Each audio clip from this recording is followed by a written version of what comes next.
जय श्री राम। भगवान राम जानते थे कि उनकी मृत्यु का समय हो गया है। वह जानते थे कि जो जन्म लेता है उसे मरना ही पड़ता है। यही जीवन चक्र है और मनुष्य देह की सीमा और व्यवस्था भी यही है। उन्होंने कहा, यम को मुझ तक आने दो, बैकुंठ धाम जाने का समय आ गया है। मृत्यु के देवता यम स्वयं अयोध्या में घुसने से डरते थे, क्योंकि उनको राम के परम भक्त और उनके महल के मुख्य प्रहरी हनुमान से भय लगता था। उन्हें पता था कि हनुमान जी के रहते यह सब आसान नहीं है।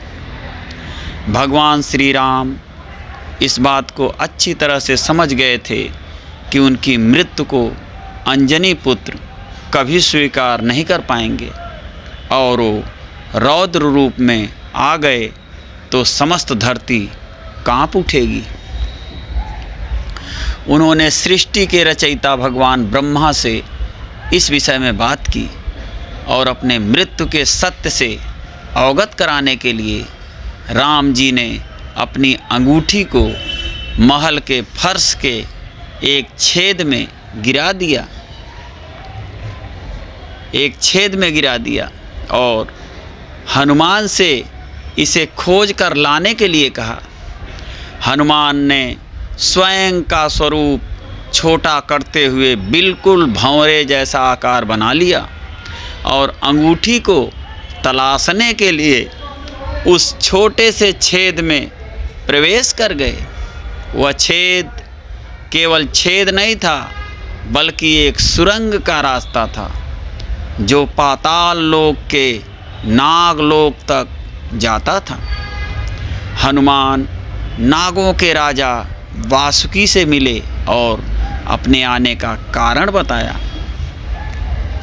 वासुकी की हनुमान को नागलोक के मध्य में वासुकी जी हनुमान को नागलोक के मध्य में ले गए, जहाँ पर ढेर सारी अंगूठियों का ढेर लगा था। वहाँ पर अंगूठियों का जैसे पहाड़ लगा हुआ था। यहाँ देखिए, आपको श्री राम की अंगूठी अवश्य ही मिल जाएगी, वासुकी ने कहा।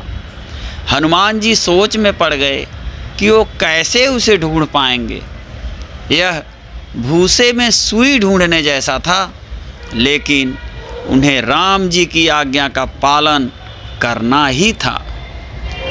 तो राम जी का नाम लेकर उन्होंने अंगूठी को ढूंढना शुरू किया। सौभाग्य कहें या राम जी का आशीर्वाद या कहें हनुमान जी की भक्ति, उन्होंने जो पहली अंगूठी उठाई वो राम जी की ही अंगूठी थी। उनकी खुशी का ठिकाना न रहा। वो अंगूठी लेकर जाने को हुए, तब उन्हें सामने दिख रही एक और अंगूठी जानी पहचानी सी लगी। पास जाकर देखा तो वे आश्चर्य से भर गए। दूसरी भी अंगूठी जो उन्होंने उठाई वो भी राम जी की ही अंगूठी थी।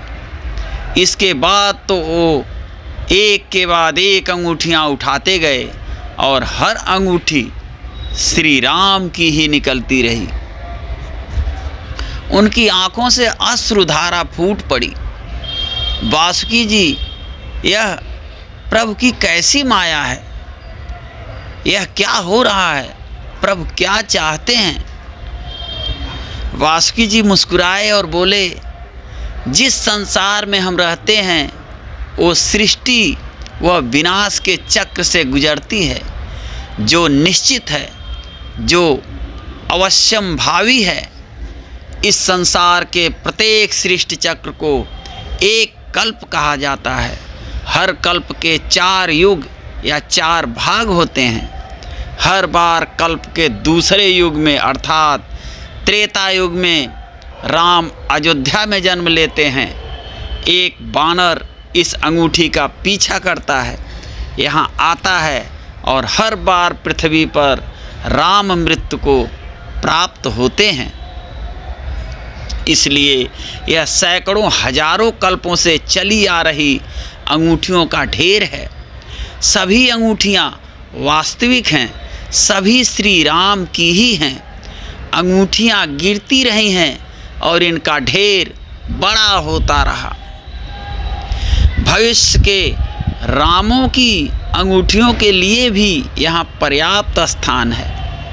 हनुमान एकदम शांत हो गए और तुरंत समझ गए कि उनका नागलोक में प्रवेश और अंगूठियों के पर्वत से साक्षात्कार कोई आकस्मिक घटी घटना नहीं है, आकस्मिक घटी घटना नहीं थी, बल्कि यह प्रभु राम का उनको समझाने का मार्ग था कि मृत्यु को आने से रोका नहीं जा सकता।